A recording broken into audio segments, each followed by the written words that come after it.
Muslimat yang dirahmati Allah, saya diminta menyampaikan satu tajuk, iaitu sunnah pembasmi kejahilan. Tidak dinafikan bahawa antara tujuan Rasul SAW diutuskan adalah untuk membasmi kejahilan. Laqad mannallahu 'alal mu'minina idz ba'atsa fihim rasulan min anfusihim yatlu 'alaihim ayatihi wa yuzakkihim wa yu'allimuhumul kitaba wal hikmata wa in kanu min qablu lafi dhalalin mubin. Surah Ali Imran ayat 164, yaitu Allah Ta'ala menyatakan, sesungguhnya aku sudi menganugerahkan kepada umat ini satu orang Nabi yang dilantik dari karangan mereka, yang kerja Nabi ini yatlu alaihim ayatihi, membacakan ayat-ayat Allah kepada mereka dan menyucikan mereka dan mengajar mereka kitab, yakni ilmu, dan mengajar hikmah, dan adalah umat ini sebelum daripada itu berada dalam kesesatan yang nyata. Maka memang Nabi pembawa sunnah pembasmi kepada kejahilan. Yang kita khawatirkan pada hari ini, Nabi pernah memberikan suatu ramalan, min asyratis sa'ah ayurfa'al ilmu wa yuthbatal jahlu. Hadis sahih riwayat Bukhari Muslim, Nabi mengatakan antara tanda-tanda kiamat hampir nak tiba ialah apabila diangkatnya ilmu dan banyaknya orang jahil. Yang ini paling kita khawatiri sekali. Kalau saya kira di Singapura, bahkan di Malaysia sekalipun, banyak ilmu agama ini dah hilang satu persatu. Saya ambil contoh faraid. Berapa ramai orang pandai faraid? Para asatizah belum tentu pandai faraid, belum tentu. Banyak lagi ilmu-ilmu melihat astronomi misalnya, melihat pergerakan bintang dan bulan, mencari arah kiblat. Tak ramai lagi ilmu-ilmuwan yang mengetahui perkara itu. Sebab itu satu persatu ilmu ini akan hilang. Itu tanda nak kiamat. Dan yang Nabi sebutkan lagi, antara tanda nak kiamat juga, apabila umat Islam makin lama makin ramai yang jahil. Bukan makin pandai, makin ramai yang jahil. Kejahilan ini bukan sekadar dalam hal-hal keagamaan, tetapi kejahilan juga dalam hal-hal ilmu keduniaan. Makin jauh ketinggalan. Sebab itu di sana sini orang membincangkan, kenapa umat Islam dihina di mana-mana. Di negara ini dihina, negara itu dihina, di atas dihina, di bawah dihina, di mana-mana saja dihina. Saya tertarik dengan pandangan diberikan almarhum Dr. Ismail Faruqi. Katanya orang Islam ini satu saja masalah menyebabkan dia jadi hina, kerana dia dilanda satu penyakit dia panggil glory of the past. Dia asyik menghitung kegemilangan nenek moyangnya saja. Wah, kalau dia bercerita, kita dulu Islam kuat, Umayyah, Fatimiyah, Sa'diyah, Normadiyah, habis semua dia disebutnya. Ya, itu kan tilka ummatun qad khalat, itu umat telah pun berlalu. Bagaimana dengan umat hari ini? Kita tidak mahu orang Islam menjadi seperti orang main layang-layang. Orang main layang-layang, dia duduk di atas bumi, layang-layangnya terbang tinggi. Samalah macam umat Islam. Di sana sini pidatonya berapi-rapi. Al-Islam ya'lu wala yu'la alaih. Islam itu tinggi, tidak ada yang lebih tinggi. Memang Islam itu tinggi, tapi macam layang-layang. Yang tukang pegang layang-layang masih di bawah. Ini masalah. Sama macam orang driver taksi. Dia panggil orang. Dia nak panggil orang untuk penuhkan taksi yang lain. Johor Bahru 3 orang, Johor 3 orang, JB 3 orang, JB 3 orang. Ada 3 orang naik taksi. Cukup jalan. Dia masih di Singapura lagi. Keluar 3 orang, naik 3 orang, pergi. Dah sampai keluar, dia masih di stesen taksi lagi. Artinya punca jadi begitu kerana masalah umat Islam masih dirundung kejahilan. Kalau tuan-tuan masih ingat, kita buat perbandingan sedikit ya. Dulu masa saya syarahan di sini pada 13 Oktober tahun yang lalu, saya menyampaikan syarahan tajuk mengapa saya pilih Islam. Ketika itu saya menyebut tentang jumlah umat Islam. Pada ketika itu jumlahnya 1,276,233,470 Muslim. Ada kajian terbaru lagi menunjukkan umat Islam sudah naik lagi 1.84% lagi. Makin kuat beranaklah orang Islam ni, makin tinggi lagi. kajian terbaru dari Carnegie Endowment for International Peace.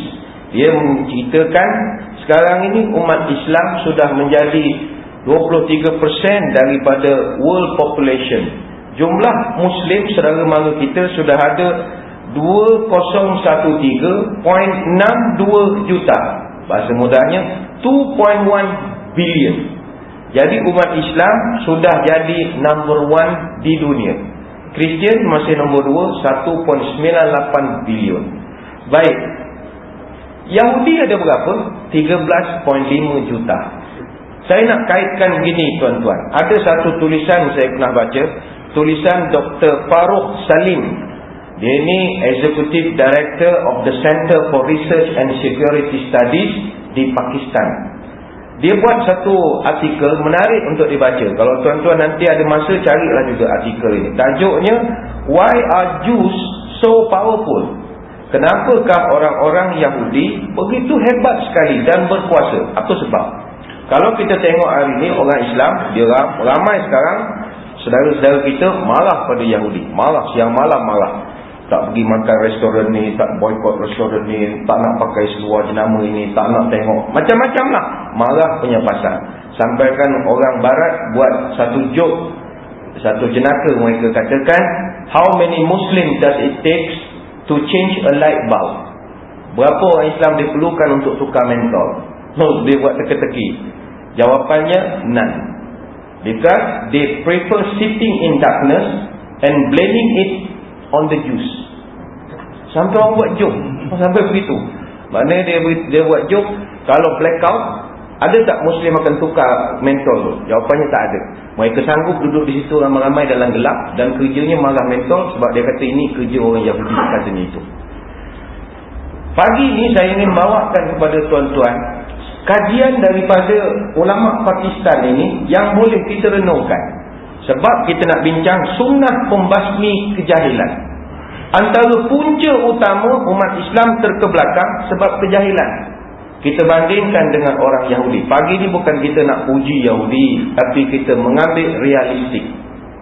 Hari ini orang Yahudi ada 13.5 juta di seluruh muka bumi ini. Ada 7 juta di Amerika, ada 5 juta di Asia, ada 2 juta di Europe, dan ada 100,000 Yahudi di Afrika. Tapi walaupun jumlah mereka kecil, dicampur semua sekali, mereka 100 kali lebih berkuasa daripada orang Islam. Apa sebab? What is the because? Kenapa jadi begitu? Jawapannya, mereka sangat maju dalam ilmu. Orang Islam paling ketinggalan dalam bidang ilmu. Yang ini Nabi takut sekali berlaku. Nabi dah sebutkan akhir zaman, tanda paling ujung nak kiamat, umat aku jadi jahil balik. Jahil semula. Mari kita buat perbandingan. Sejak 105 tahun, seramai 174 orang Yahudi telah memenangi 15 dozen Nobel Prize. Nobel Prize ni, dia bukan soal politik, hadiah Nobel ini. Pengiktirafan bagi orang yang boleh menyumbang kepada tamadun dunia. Anugerah ni baru diperkenalkan. Kalau diperkenalkan zaman Ibn Sina apa semua, sapu dia orang Islam lah. Tapi benda ni moden, baru diperkenalkan. Setakat ini orang Yahudi, dia menang dalam bidang Nobel Literature ada 13 orang, Chemistry ada 32 orang, Ekonomi ada 27 orang, Fisiologi dan Perubatan ada 53 orang, dan bidang fisik ada 49 orang. Umat Islam 2.1 billion, baru 10 orang menang Nobel. Itu pun 6 dapat Nobel keamanan saja. Itu macam, jangan tak bagi je lah, bagi buat syarat. Contoh Yasir Arafat almarhum, dah dibagilah Nobel. Itu pun tak aman-aman juga Palestinnya. Buat syarat sajalah, lip service saja. Yang betul-betul bidang ilmu ada 4 orang. Pertama dalam bidang fizik, Abdul Salam, ni India Pakistan gitulah. Bidang kimia, Ahmad Zewail. Ada 2 lagi, IC reject sebab dia apa nama, Ahmadiyah Qadiani. Nanti edit sendiri lah, nanti dia tak diiktiraf. Tapi 2 lagi, Najib Mahfuz sama Orhan Pamuk, itu dalam bidang sastra. Tuan-tuan sekalian, cuba kita fikirkan, mengapakah orang Islam tidak ada yang boleh dimasukkan untuk mendapat hadiah ini? Sebab faktor kejahilan. Saya bawa contoh begini. Orang Yahudi, walaupun ialah ada kelemahan dan kejahatan mereka itu, tapi dari segi sumbangan kepada tamadun, itu kita tak boleh nafikan. Saya ambil contoh Albert Einstein. Albert Einstein ini dalam majalah Time dipilih sebagai manusia abad ini. Manusia abad ini, bukan manusia tahun ini, abad ini Albert Einstein. Dan siapa Albert Einstein? Yahudi. Yang kedua, Benjamin Rubin, juga penerima hadiah Nobel. Apa sumbangan dia kepada kita hatta di Singapura itu? Benjamin Rubin yang memperkenalkan bius. Tuan-tuan bayangkan kalau pergi hospital tak ada bius. Oh, hidup-hidup kena sembelih macam ikan kita. Kalau dia ni Muslim, masuk surga sama dengan Nabi lah saya ingat. Tapi sayang dia Yahudi. Bius, macam mana dia boleh terfikir? Orang Yahudi yang ketiga nama Johannes Salk. Apa jasa dia kepada kita? Dia mencipta vaksin penyakit polio yang pertama di dunia. Dapat hadiah Nobel. Siapa lagi? Gertrude Ilion. Siapa dia? Dia yang mencipta ubat untuk lawan penyakit leukemia. Dapat hadiah Nobel. Siapa lagi? Baruch Blumberg. Dia yang mencipta vaksin untuk melawan penyakit hepatitis B. Juga seorang Yahudi, dapat Nobel Prize. Siapa lagi? William Kolb. Ini pencipta mesin yang paling memberi impak besar pada kita orang Islam, orang Melayu, iaitu mesin cuci buah pinggang, hemodialysis. Berapa ramai orang kita cuci buah pinggang? Sebab orang Melayu adalah bangsa yang paling terkenal malas minum air kosong ni, air suam ini, menyebabkan buah pinggang dia kecut, macam buah ceri kecut, yang menyebabkan dia tak basah. Maka bila sampai satu peringkat umur meningkat, jadi dia kena cuci buah pinggang, sebab buah pinggang ni dah tak boleh berfungsi lagi. Siapa cipta itu mesin? Yahudi. Maka kita ingin katakan pagi ini kepada tuan-tuan yang benci sangat Yahudi, okey, jangan cuci buah pinggang, pakai beris sajalah, terus gosok belakang. Kalau benci betul lah. Apa nak pilih-pilih? Oh, restoran ni kau tak makan, cuci buah pinggang kau pergi. Come on lah. Siapa lagi, apa lagi jasa? Pagi ni bukan kita nak puji ni, bukan. Nak cerita kenapa kita ketinggalan. Yang Nabi sebut sunnah membasmi kejahilan. Siapa lagi orang Yahudi yang berjasa kepada kita? Ini paling simple. Charles Adler. Apa jasa dia? Dia orang Yahudi. Dia dapat hadiah Nobel sebab mencipta traffic light, lampu isyarat. Tak ada orang boleh terfikir nak bikin buat satu benda yang boleh orang tersusun perjalanan. Yahudi boleh fikir. Merah, oren, hijau. Satu dunia faham signboard itu, apa tu sistem itu. Pergi Korea tuan-tuan faham, kalau hijau jalan, kalau merah berhenti, kalau oren tekan lagi. Nah, itu mana-mana standard kita. Mana ada orang ready berhenti bila oren, lagi tekan lagi ada. Siapa cipta? Yahudi. Kepada yang benci Yahudi, langgar traffic light 300 kena saman. Ada muka. Tahan traffic, asal langgar api, Yahudi. Jauh je tu. 300 bayar je lah. Bagi kita orang masjid, ada jasa juga orang Yahudi, namanya Benno Strauss. Yahudi, Benno Strauss dapat hadiah Nobel. Apa jasa dia? Dia mencipta besi stainless steel, tahan karat. Kalau musim-musim Idul Adha itu, kalau tak ada pisau parang yang tahan karat, macam mana nak menyembelih tuan-tuan? Tak dapat. Banyak barang-barang besi kita dalam masjid ni pun berapa besi ada. Di Malaysia, masjid besi pun ada. Kalau tak ada lah cipta stainless steel punya teori itu, macam mana nak kekal dalam masjid? Hina besi kerana karat, tapi kerana ilmu, manusia boleh buang dia punya karat. Dan tak berkarat-karat pula sampai bila-bila. Siapa yang tukang fikir? Yahudi. Apa lagi jasa orang Yahudi? Nah, ni mikrofon. Siapa cipta mikrofon? Namanya Emil Berliner. Juga orang Yahudi. Dapat hadiah Nobel cipta mikrofon. Ada satu masjid di belah Indonesia sana, saya tak sebutlah di mana.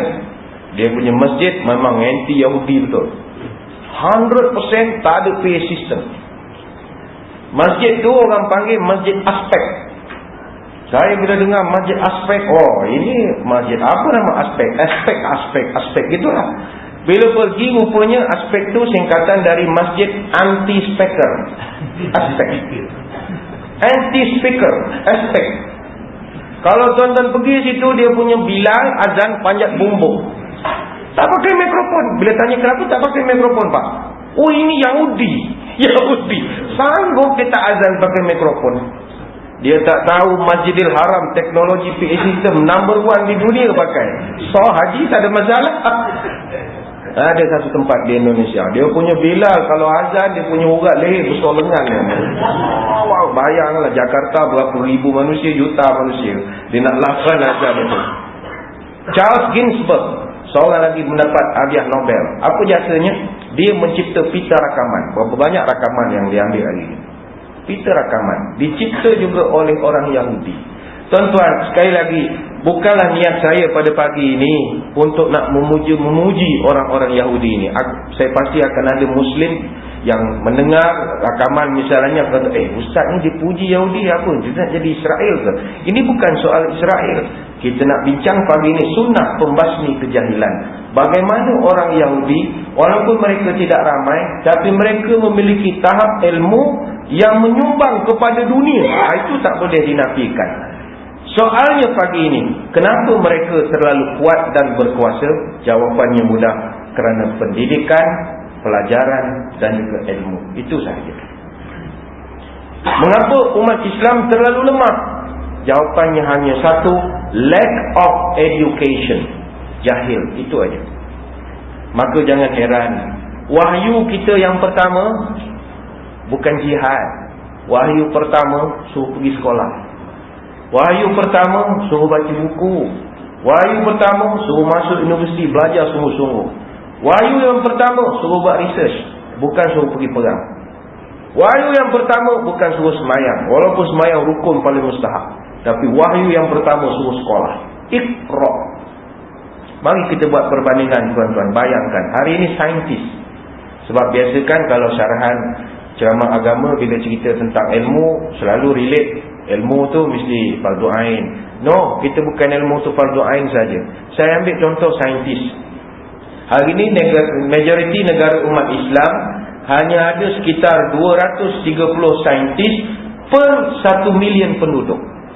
Kita bandingkan nisbah dengan negara-negara non-Muslim. Di Amerika Syarikat, dia punya saintis 4,000 saintis per 1 million. Kalau di Jepun, 5,000 saintis per 1 million penduduk. Beza kan? Umat Islam, walaupun wahyu pertamanya adalah Iqra, tapi sains ni dia kurang sedikit. Dari segi researcher, penyelidik, dikumpul seluruh negara Arab, penyelidik full time sepenuh masa hanya ada 35,000 orang. 35,000 seluruh negara Arab.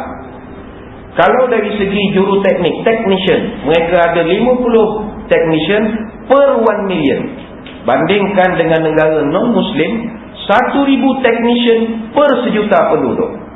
Rasionya sangat berbeza. Apa kesimpulan? Dunia Islam kurang keupayaan untuk menghasilkan ilmu pengetahuan. Ini yang ditakuti oleh Nabi SAW. Universiti kita ambil contoh. Ada 57 buah negara OIC. Yang kalau kita campur semua, di seluruh negara Islam ni ada berapa universiti? Campur semua 57 negara. Kajian menunjukkan seluruh negara Islam campur-campur universiti ada 500 saja. 500 saja. Campur semua hanya 500 universiti. Maknanya nisbah 1 universiti per 3 million orang Islam. Bandingkan di Amerika Syarikat. Di Amerika Syarikat mereka ada 5,758 universiti. Di India, yang sering kita sangka India ni Bollywood, banyak suka-suka joget atas bukit apa semua. No, kalau nak medik pergi India. Mayat banyak, tak ada masalah. Hari-hari boleh buat postmortem. India, walaupun nampak begitu-begitu, universitinya ada 8,407 buah universiti. Berbanding dengan umat Islam, kumpul semua tak lebih 500. Bahkan negara tuan-tuan ni, Singapura, tak adalah besar sangat pun, tapi tengok ilmunya macam mana. Universiti di Singapura, local universiti saja ada 8. Local university saja, tak campur dengan foreign university ada 7. Kalau salah boleh betulkan. Local 8, foreign 7, tak campur politeknik dengan institusi-institusi twinning program yang bersepah-sepah ada di sini. John Hopkins-nya, Stanford College-nya, University of Chicago, Graduate School of Business, bla bla bla bla bla. Saya kira hampir sama banyak dengan seluruh negara Islam agak.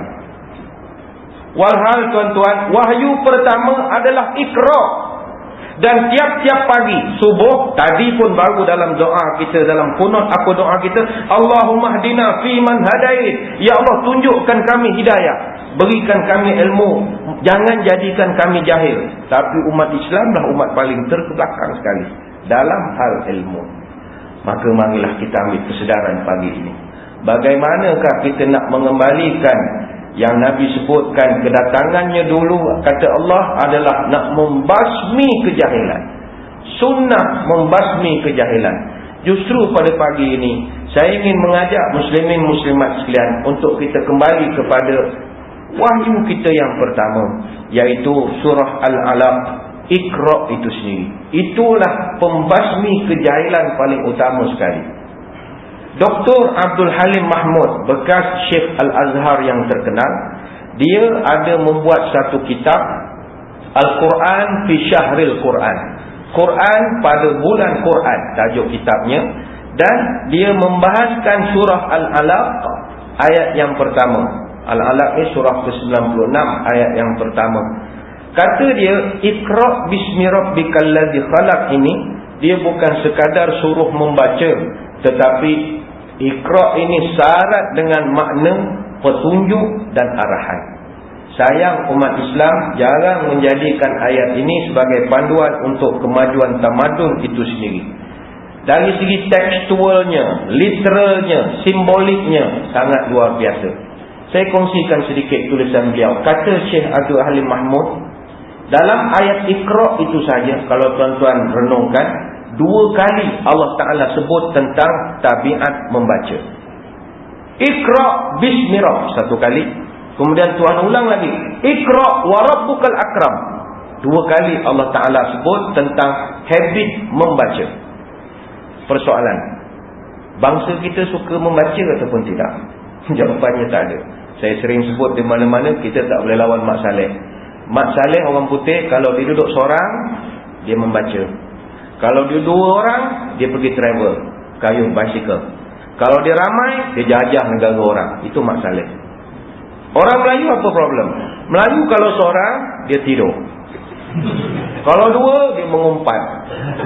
Kalau 3, dia kenduri. Dia tak boleh ramai. Baca, jarang-jarang.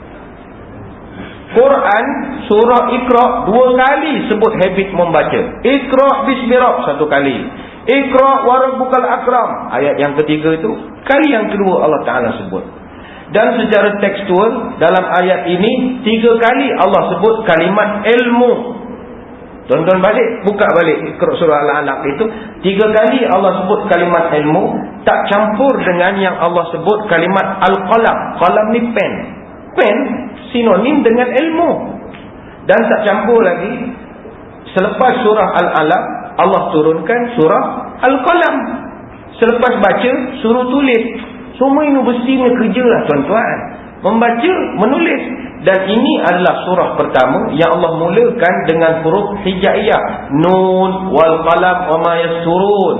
Dan juga surah pertama yang Allah bersumpah adalah surah Al-Qalam. Dan surah Al-Qalam ini Allah sumpah dengan perkataan menulis itu sendiri.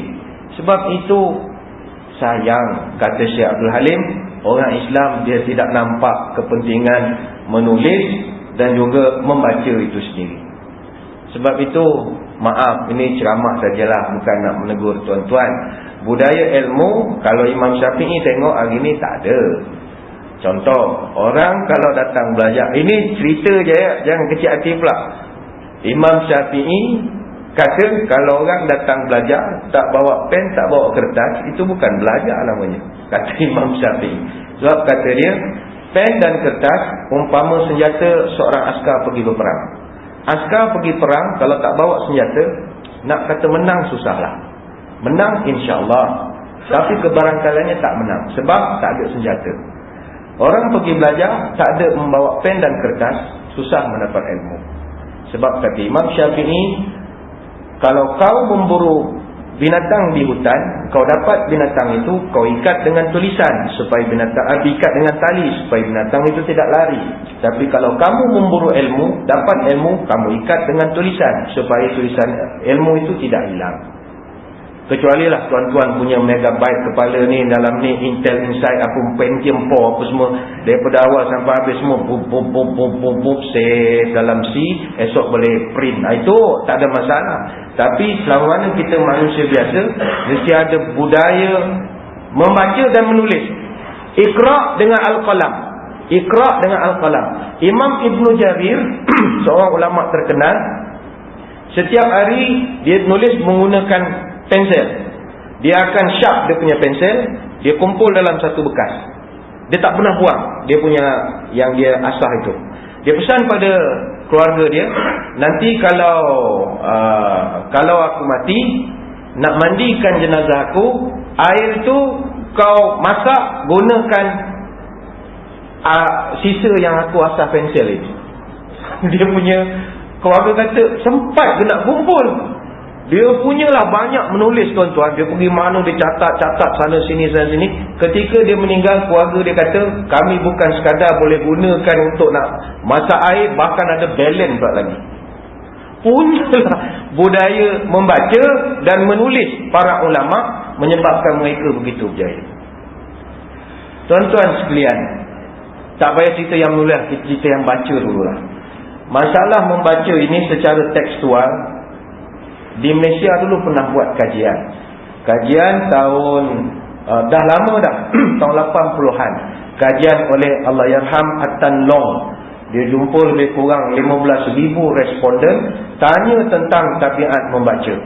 Sangat menyedihkan. Dan saya kira figure itu lebih kurang di sini saja, iaitu orang kita dalam setahun, dalam tempoh 6 bulan lah kita kata, 40% saja yang betul-betul membaca. Yang membaca itu pun 97% semua baca magazine. Baca buku-buku profesional 4% saja. Sebab itu sekarang kerajaan kalau dalam televisyen, dia galakkan TV ni siar cerita dari luar, Hindustan, Filipino, apa semua. Apa sebab? Bila kita tengok cerita luar, dia ada subtitle. Subtitle itu tujuannya adalah nak melatih orang kita membaca. Makcik-makcik tengok TV bukan tengok cerita pun, tengok tulisan je. Dia tak faham Bollywood tu kan. Kepala dia begini yang baca subtitle. Bila tanya RTM masa buat macam ni, oh ini mau latih orang membaca. At least dia membaca lah tuan-tuan. Kalau tak ada subtitle itu pun dia tak baca juga. Punya susah nak suruh orang kita membaca. Ada satu buku saya pernah ni saya nak share pagi ni sebab ni jarang saya share di mana-mana. Satu kajian bertajuk tentang gelagat orang membaca buku. Orang yang gila baca buku, dalam teori psikologi dipanggil biblioholic. Biblioholic ni ada dua jenis. Pertama dia panggil bibliomania. Orang bibliomania ni, saya kira di sini pun ramai bibliomania ni. Orang bibliomania ni dia penyakit gila buku. Gila buku tuan-tuan.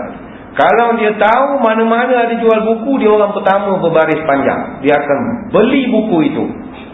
Dalam sejarah, antara orang barat yang terkenal gila buku namanya Bolat. Bolat ni dia pakar undang-undang Perancis abad ke-16. Dia ada 6 buah rumah. Semua rumah itu rumah buku saja. 6 buah rumah buku.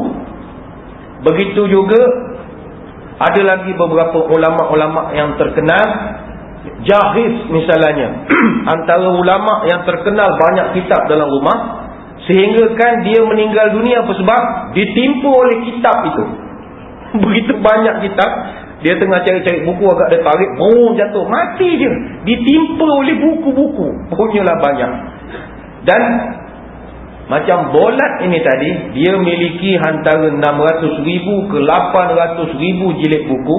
Tapi masalah dia satu saja, orang bibliomania ini, dia hanya banyak ada buku, tapi dia tak baca pun buku itu.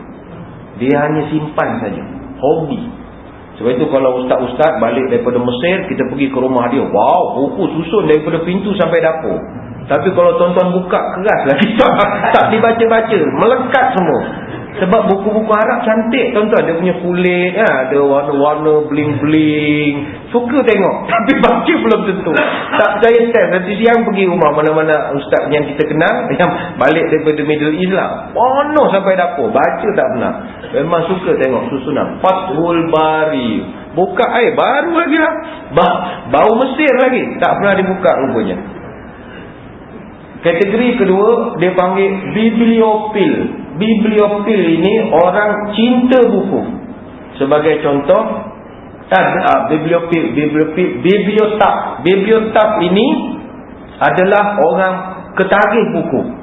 Sebagai contoh, dalam sejarah ada seorang sarjana di barat namanya John Stewart. John Stewart ini dia dah tahap bibliotap. Dia terlampau cinta kepada buku, sehingga dalam wasiatnya dia kata, kalau dia mati, kuburkan dia bersama buku-buku. Dia nak mati sama dengan buku-buku. Luar biasa sekali. Ada orang lagi dia kena penyakit bibliokas. Bibliokas ini ada beberapa jenis. Pertama, dia tak boleh tengok buku. Dia akan suka hancur dan rosakkan buku itu. Macam tuan-tuan di sini, kan ada setengah orang dia suka koyak halaman muka surat buku, suka-suka hati dia saja. Itu penyakit itu. Tapi penyakit masih positif lah, suka pada buku. At least dia suka pada buku. Penyakit yang kedua, dia suka koyak halaman-halaman kosong pada buku itu untuk buat kapal, untuk buat burung. Ini penyakit pernah berlaku kepada Charles Darwin. Dia antara orang yang suka membaca, tapi ada perangai pelik, bibliokas. Dia akan koyak, dia akan buat burung, origami, macam-macam. Ada juga penyakit, dia akan koyakkan buku yang tebal jadi dua supaya senang nak bawa. Ada Yellow Pages tu, dia koyakkan dua, dia bawa satu saja. Ada. Ini semua penyakit orang yang cinta buku, tuan-tuan. Apa yang saya terang ni, orang kita tak ada ni. Orang kita tak ada. Orang kita, buku, asal nak koyak? Tak ada lah. Sebab kita tak membaca sangat. Ada yang dipanggil bibliopagi. Bibliopagi ini ialah penyakit orang cinta buku. Dia suka makan buku. Ada orang makan buku. Sebagai contoh, Isaac Bolmer. Dia adalah terkenal dalam sejarah suka makan buku mentah-mentah. Ada lagi seorang namanya Theodore Rinkin. Ini abad ke-17. Dia makan buku, cicah sos tomato. Ini di kampung saya ada perangai begini. Terutama bila nak exam. Dia rebus buku. Dia rebus buku tu. Dia kata kalau minum air, campur sikit air jampi, campur air rebusan buku, nanti senang nak jawab exam. Tapi lala dia duduk kampung juga, tak berjaya juga. Tak adalah pergi universiti apa-apa, tak ada. Makan buku ada. Ini kita jarang dengar. Ada orang dia panggil biblionarsis. Biblionarsis ini ialah dia beli buku banyak, tapi niat dia satu saja, hanya untuk berbangga dan berbegah. Itu saja. Dia beli ensiklopedia sampai berhutang-hutang. Dia beli kamus, dictionary, itu inilah kitab ni, macam kitab yang depan ni kan tebal-tebal ni. Susun je, baca je tak langsung. Di rumah, masjid cerita lain. Susun cantik-cantik, tapi niatnya satu, hanya untuk nak menunjuk-nunjuk kepada orang sahaja. Itu juga negatif, tapi ada positifnya juga. Ada dia panggil bibliokriminal. Bibliokriminal ini ialah satu penyakit yang agak berbahaya. Apabila dia sanggup membunuh kerana nakkan sesebuah buku. Ini juga tidak berlaku di tempat kita, melainkan bangsa orang putih yang memang gila membaca, tuan-tuan. Mereka sanggup membunuh. Pada tahun 1836, Don Vicente dalam sejarah, dia bunuh 8 orang hanya kerana nak beli sebuah buku yang berusia 3,5 abad. Buku tu dah tak wujud hari ini. Buku tentang falsafah dan juga tamadun. 8 orang dia bunuh sebab nak mendapatkan buku itu. Di barat hari ini, membaca, tuan-tuan, sudah menjadi satu terapi untuk kesihatan. Ini juga tidak ada pada tempat kita. Sebagai contoh, di beberapa buah negara barat sudah dipanggil satu pusat penyembuhan, dipanggil biblioterapi. Biblioterapi ini ialah kita sakit, kita pergi di situ, dia tak ada ubat, kita datang baca buku aja. Dalam bahasa mudah, kalau kita amalkan perkara itu, sakit datang masjid baca Quran, saya kira pun sembuh juga lah tuan-tuan. Sebab kita tak ada budaya iqra'. Orang putih dia percaya bahawa konsep hospital combine dengan library ini memang boleh menjadikan penyembuhan, membaca dan juga menulis. Kemudian Imam Asy-Syafi'i dalam satu syairnya yang terkenal, beliau sendiri mengatakan bahawa orang ini dia tak akan dapat apa-apa ilmu untuk meninggalkan kejahilan dia selagi dia tidak melakukan 5-6 perkara. Orang pernah tanya Imam Syafi'i, wahai Syafi'i, kenapa awak ni cerdik sangat? Awak ni luar biasa. Imam Syafi'i tuan-tuan, bayangkan ketika umurnya 7 tahun dia sudah hafal Quran. Ketika umurnya 10 tahun dia sudah hafal kitab Muwatta'. Kitab Muwatta' ini ensiklopedia hadis tulisan Imam Malik. Berapa tebalkah kitab Al-Muwatta'? Sedepa tangan kita. Maknanya 10 kali ganda tebal daripada kamus Webster apa Oxford English ke. Lebih tebal. Imam Syafi'i dia boleh hafal dari kulit sampai kulit.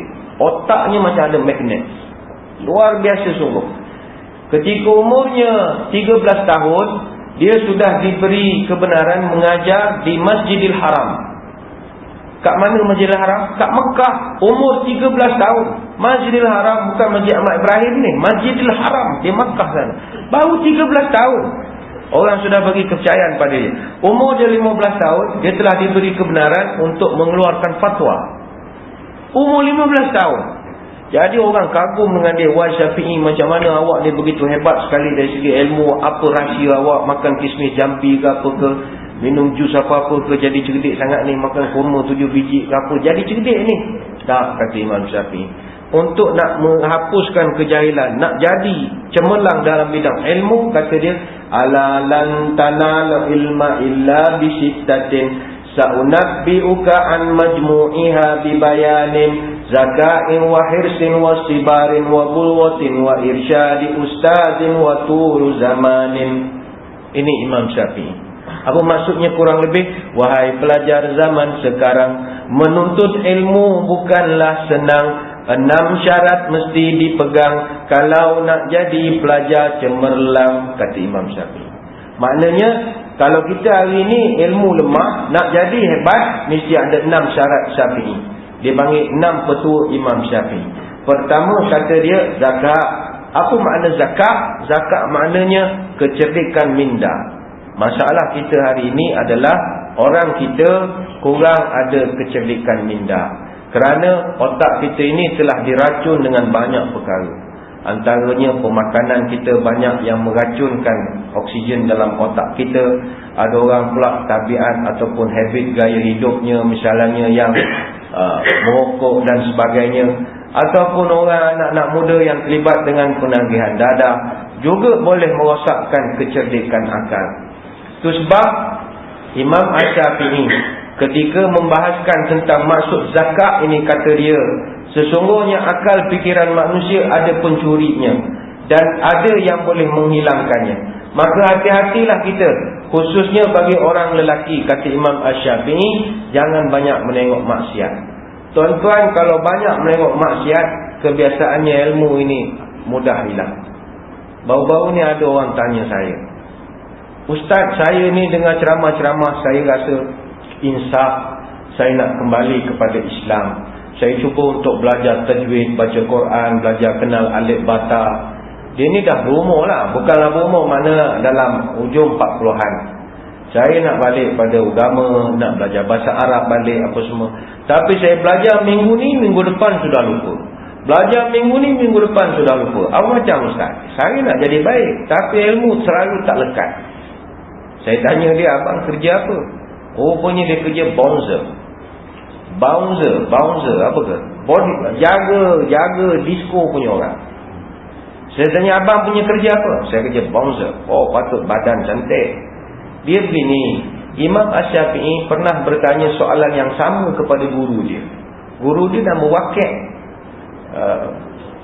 Imam Syafi'i mengadu, syakautu ila Waqi' su'a hifzi fa'arsyadni ila tarkil ma'asi wa akhbarani bi anna ilma nurun wa nurullah la yuhdalil asi. Aku mengadu kepada guruku bernama Waqi' tentang susahnya aku menghafal pelajaran. Maka kata guruku, wahai Syafi'i, tinggalkan maksiat, kerana ilmu adalah cahaya. Cahaya tidak akan masuk dalam hati orang yang ada maksiat. Itu pesanan guru dia kepada Imam Syafi'i. Maka itu yang juga pesanan kepada bouncer ini tadi. Jangan banyak tengok maksiat. Lalu dia kata, saya kerja macam sekarang tak tengok maksiat macam mana Ustaz? Hari-hari tengok orang minum, mabuk macam-macam. Perempuan semua, mana ada perempuan pakai jilbab masuk disko apa semua. Apa macam Ustaz? Dia kata, tak apalah, ini rezeki kerja Allah Ta'ala. Kalau mampu berhenti, berhenti. Kalau tak mampu berhenti, banyakkan istighfar. Mudah-mudahan Allah ampunkan dosa melihat benda-benda begitu. Sebab saya teringat juga Imam Syafi'i. Tahukah tuan-tuan, kenapa Imam Syafi'i mengadu kepada gurunya itu? Rupanya begini, Imam Syafi'i, dia tidaklah buat maksiat yang banyak sangat. Dia pergi ke pasar, masa itu baru lepas hujan, jadi air banyak bertakung di jalan raya. Ketika itu ada sekelompok budak-budak perempuan remaja pun nak ke pasar. Ketika mereka nak cross jalan, sebab banyak air, jadi mereka selak sedikit kain, lalu ternampak betis. Imam Syafi'i saking terlihat betis, lupa pelajaran. Jadi kalau kita yang kerjanya selalu ternampak benda begitu, okeylah, banyakkan istighfar. Sebab istighfar ni umpama wiper. Cermin mata kita ni umpama cermin kereta. Tengok maksiat pun ada satu kotoran, astagfirullah, dia akan wiperkan.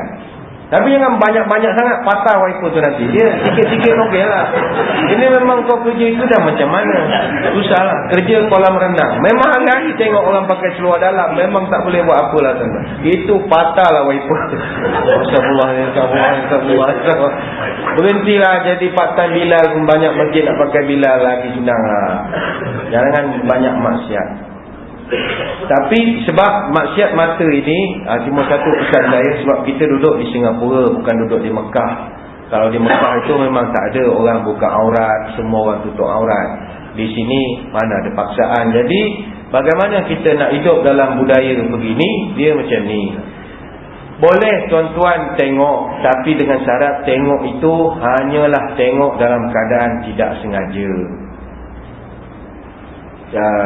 An-nazar sahmun masmum min sihamin iblis, kan Nabi menyebutkan nazratu ula laka wa thaniyatu alaik. Nabi pernah sebut, pandangan pertama itu dikira sedekah. Pandangan kedua baru dicatatkan dosa. Maknanya yang kita nampak pandangan pertama itu free of charge, rezeki. Tuan-tuan jalan pergi Sentosa, nampak Amoy pakai skirt, wow, kita pun wow, itu rezeki lah. Alihkan pandangan, jangan pandang lagi, nanti dosa. Itu hilang semua ilmu tu. Pandang satu kali, dibenarkan. Bukan kita nak pandang, kita niat kita nak riadah, bawa keluarga pergi shopping apa semua, tapi dia pakai kita ternampak, itu rezeki. Tapi alihkan pandangan. Pandang ada lagi, alihkan pandangan. Raddul basar, alihkan pandangan. Ya. Pandangan pertama, wow, itu rezeki, tak ada masalah. Ya. Ada orang pernah tanya saya, kenapa Ustaz bila beritahu nampak perempuan seksi terus sebut wow, kenapa tidak zikir? Boleh nak zikir, saya takut zikir tuan-tuan jadi bunyinya lain.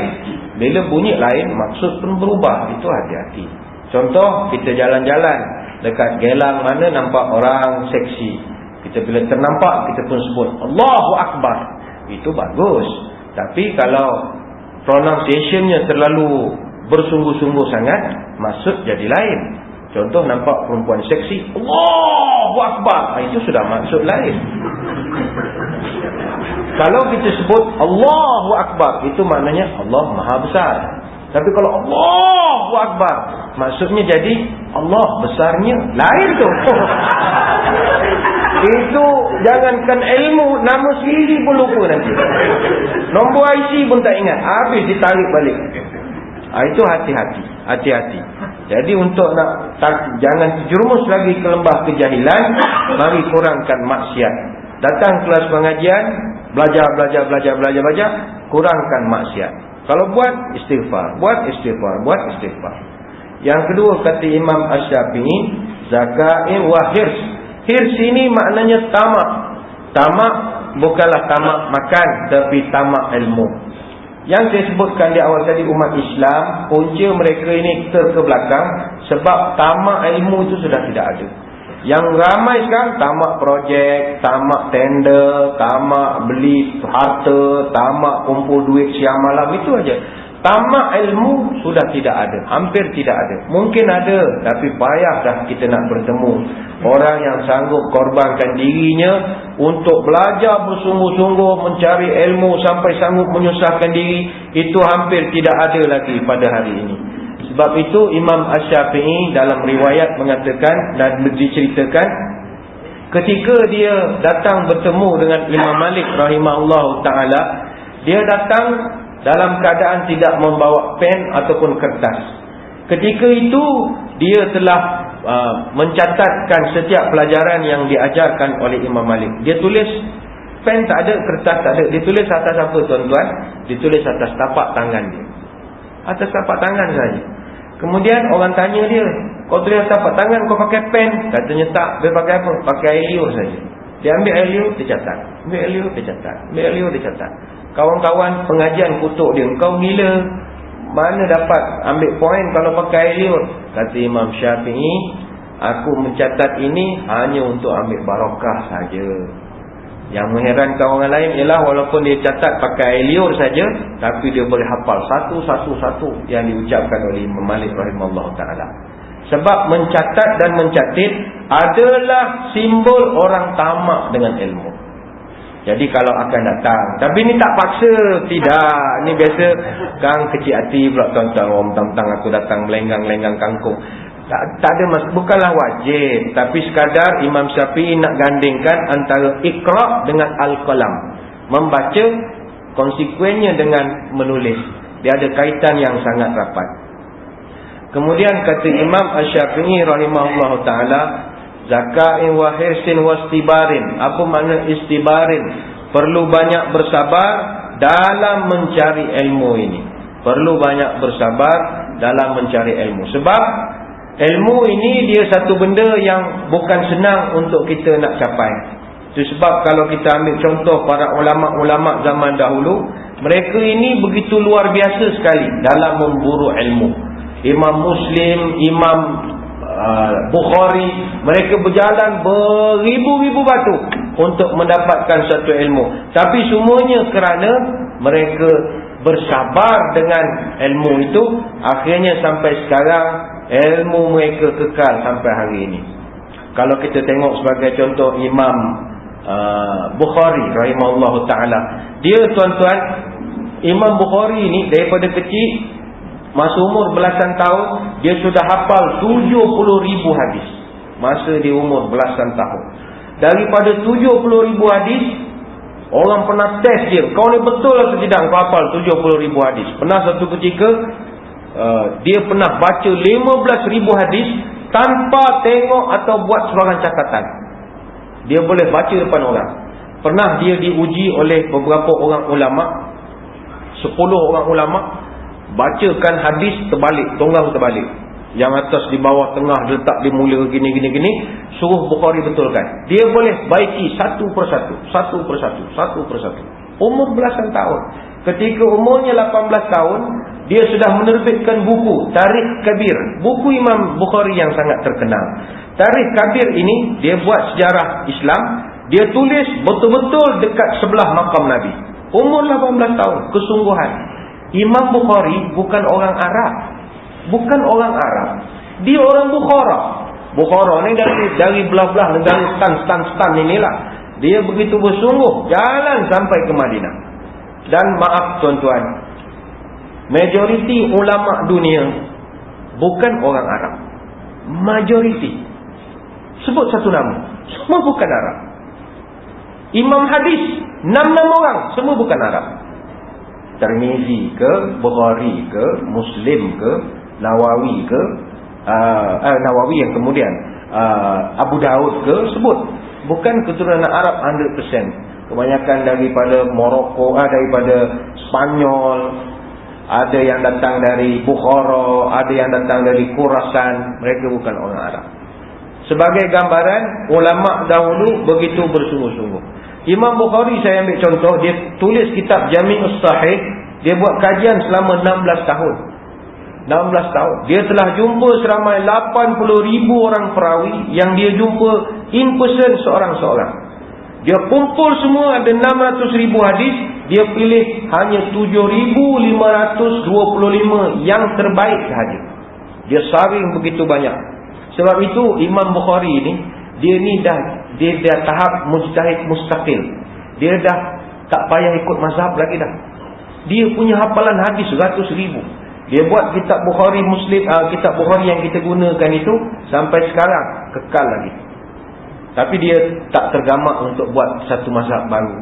Berbeza dengan setengah orang baru hafal hadis 40, dah tak nak ikut mazhab mana-mana. Baru hafal 40 hadis, itu pun tidak dia hafal 40 hadis.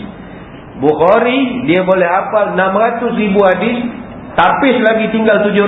Orang tanya, bos, bila mau buka mazhab? Oh, no. Tak layak katanya nak buka mazhab. Jadi kita heranlah kalau ada orang hadis pun tak berapa nak banyak hafal, dah sibuk nak hantam Syafi'i, hantam Maliki, hantam Hanbali. Bukhari pun tak hantam mazhab-mazhab, walaupun dah layak buat mazhab. Banyaknya ilmu Imam Al-Bukhari. Ada 90,000 ulama pernah talaki kitab Bukhari ni dengan Imam Bukhari sahaja. Sebab itu Imam Al-Bukhari ni secara keseluruhannya, kata ulama, dia ni, sebab itu dia punya buku ranking kedua selepas Al-Quran. Masya Allah. Bayangkanlah tuan-tuan ya. Nombor 1 rujukan utama Quran, nombor 2 hadis. Hadis apa rujukan paling tinggi sekali? Bukhari. Muslim nombor 2. Memang tinggi Tuhan mengangkat darjat Imam Al-Bukhari rahimahullah atas kesabaran dia menuntut ilmu. Kesabaran yang bagaimana? Imam Al-Bukhari ni tuan-tuan, dia orang Bukhara, tapi dia dihalau dari kampung dia sendiri. Dia tak diterima di kampung, dan itu sudah menjadi adat kebiasaan mana-mana ustaz. Dia jarang boleh berjaya di tempat dia sendiri. Dia mesti sukses di tempat orang. Macam bomoh jugalah tuan-tuan. Orang jarang nak bomoh kampung sendiri, mesti nak cari bomoh seberang jugalah. Padahal bomoh dia yang sini tu, orang seberang pula panggil. Dia macam itulah kita, giliran hidup kita memang begitu. Singapura panggil Malaysia, Malaysia panggil Singapura, Singapura panggil Indonesia, Indonesia panggil yang Korea, Korea panggil. Dia begitulah. Jarang kita nak tu. Sama Imam Bukhari. Dia di Bukhara, orang tak pernah terima dia. Dia dihalau keluar daripada Bukhara oleh penguasa Bukhara Khalid bin Ahmad Al-Zihli. Dia dihalau keluar. Sebab itu bila dia balik semula ke Bukhara, bila dia dah jadi terkenal, orang sambut dia sepanjang 8 km. Orang buat kemah tuan-tuan. Orang buat kemah sepanjang perjalanan tu sebab nak menyambut Imam Bukhari balik semula ke Bukhara. Ketika dia pergi ziarah ke Naisabur. Naisabur ni kampung Imam Muslim. Dia, orang sambut dia sepanjang 100 km. Berdiri sepanjang-panjang, start daripada border sampai masjid. 100 km. Berdiri meraihkan Imam Bukhari datang ke Naisabur, iaitu kampung Imam Muslim rahimahullah ta'ala. Begitu juga kita melihat kesabaran dan kegigahan ulama lain. Imam Muslim misalnya. Imam Muslim tuan-tuan, dia tulis kitab Jami'us Sahih selepas dia saring 300,000 hadis. Dia kumpul, ambil masa 15 tahun, dia dah tapis, filter, tinggal 12,000 saja. Bila dia dah siap, dia boleh dabik dada mengatakan, apa yang guru saya Bukhari buat, apa yang saya buat, Muslim buat, percayalah 200 tahun lagi umat Islam tak perlu buat kitab baru. Dia boleh declare macam tu. Memang betul tuan-tuan. Carilah mana-mana ustaz yang belajar tentang hadis, BA ke, Masters ke, PhD ke. Sampai bila pun orang kalau buat tesis tak akan lari dari menyebut nama Bukhari dan Muslim. Tuan-tuan pergi kelas pengajian, kuliah-kuliah pengajian, masjid mana-mana, hadis Bukhari Muslim, hadis Bukhari Muslim. Sebab itu kata Imam Muslim, kami punya nama ni lagi 200 tahun tak payah orang buat kitab lain lah. Kami dah kumpul semua dah. No problem, don't worry, be happy. Ini kegigihan para ulama. Sebab itu kesabaran membuahkan kejayaan. Zakain wa hisin wa istibarin wa bulghah. Bulghah ni apa artinya? Bulghah kata Imam Syafi'i, wang. Kalau tuan-tuan ingin keluar daripada kejahilan, duit mesti ada. Bak kata orang moden sekarang, wang bukan segala-galanya, tapi segala-galanya memerlukan wang. Wang. Segala-galanya. Tuan-tuan masuk toilet, wang. Tuan-tuan jalan-jalan highway, wang. Semua duit. Sekarang ini duit. Termasuklah belajar. Sebab itu syair orang Melayu campur Arab ada mengatakan, laisa bil mal kullu syai'in gagal, wa bil fulus kullu syai'in lulus. Ini syair Melayu campur Arab. Tak ada duit, gagal. Ada fulus, lulus. Berapa ramai anak-anak muda kita tak lepas pengajian tinggi, hatta politeknik pun kadang-kadang sebab fulus tak ada. Mau bayar yuran tak ada. Mau potong kita punya CPF apa semua, banyak nak potong apa semua, leceh. Jadi kadang-kadang ada orang dia tak boleh sambung further study, fulus tak ada. Jadinya kalau nak keluar daripada kejahilan, ada fulus lulus lah. Mesti mau ada fulus. Yang terakhir kata Imam Asy-Syafi'i, zakain wa hisin wa istibari wa bulghatin wa isyai wa irsyadi ustazin. Yang kelima, yang belum akhir lagi. Yang kelima, wa irsyadi ustazin. Irsyadi ustazin ni apa artinya? Mesti ada petunjuk guru yang mursyid. Siapa-siapa yang nak keluar dari kejahilan, belajarlah dengan orang yang sesuai dengan tahap ilmu orang itu. Kalau kita nak belajar sesuatu, belajarlah dengan orang yang boleh menyebabkan kita daripada syak menjadi yakin, daripada berpecah jadi bersatu, daripada sombong menjadi tawaduk. Ini guru yang bagus. Tapi kalau tuan-tuan pergi belajar dengan orang itu, asalnya kita faham jadi makin tak faham. Asalnya kita ni tawaduk, tiba terus jadi sombong. Something wrong somewhere. Macam kita belajar silat lah ya. Pergi belajar silat, tiba-tiba dah belajar jadi lagi something. Oh, nak pukul orang sikit-sikit, nak buka silat, kereta horn terus nak keluar bunga-bunga silat, buah silat. Orang horn pun tak boleh. Ini something wrong lah awak punya pengajian. Tapi lagi belajar, lagi tawaduk, lagi merendah diri, merasa ada orang lebih hebat dan sebagainya. Itu guru-guru dia baguslah. Guru-guru dia berjaya mendidik dia. Sebab itu para ulama zaman dulu, kalau dengan guru, luar biasa sekali penghormatan mereka. Saya ambil contoh Imam Asy-Syafi'i. Kata Imam Asy-Syafi'i, seumur aku hidup, tak pernah aku lupa mendoakan guruku setiap kali lepas daripada solat. Dia doa untuk guru dia macam doa untuk mak bapak dia sendiri.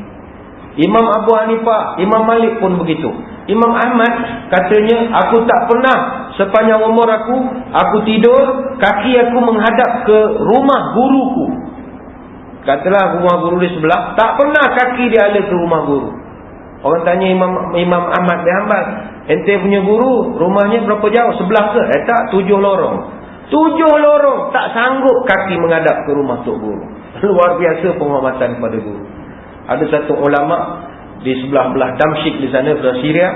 Dia ni ulama besar, dai jutaan umat lah kalau kita panggil hari ni. Orang datang jutaan barangkali. Ketika dia sedang mengajar, ramai anak muridnya. Ketika dia sedang mengajar gini, tiba-tiba anak murid tengok dia bangun berdiri. Kemudian dia duduk balik. Anak murid jadi heran. Tuan guru, kenapa tuan guru tiba-tiba bangun? Apa hal? Oh begini, tadi aku duduk di sini sedang mengajar kamu, tiba-tiba aku nampak anak kepada guru aku melintas depan masjid. So aku bangun, kena hormat sama anak ni. Anak cikgu pun dihormat. Ni ulama punya barakah ilmu, tuan-tuan.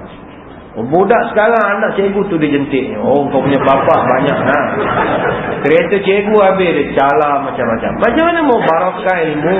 Kejahilan tak akan hilang dengan tidak menghormati kepada guru-guru kita. Kemudian yang terakhir kata Imam Asy-Syafi'i, wa tulu zamanin, belajar mesti dalam tempoh yang panjang, tidak boleh shortcut. Kalau pengajian kitab itu mesti belajar dari kulit ke kulit. Tempoh pengajian setahun, jangan ponteng, datang tiap-tiap maghrib misalnya. Kalau pengajian diploma, mesti habiskan dalam 8 semester. Habiskan 8 semester. Siapa ambil diploma kurang daripada itu, ilmunya tak masak lagi lah.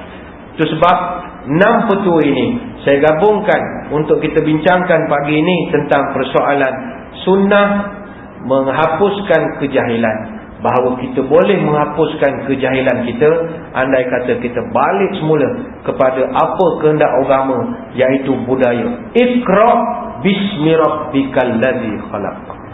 Kembalilah kita cinta kepada buku, membaca buku, membuat kajian, sentiasa ada jiwa nak tahu dan seterusnya, menjaga budaya itu seperti mana pesan yang diberikan oleh Imam Asy-Syafi'i sebentar tadi. Sekadar itu sembang-sembang kita pada kesempatan pagi ini. Saya mengucapkan ribuan terima kasih atas perhatian.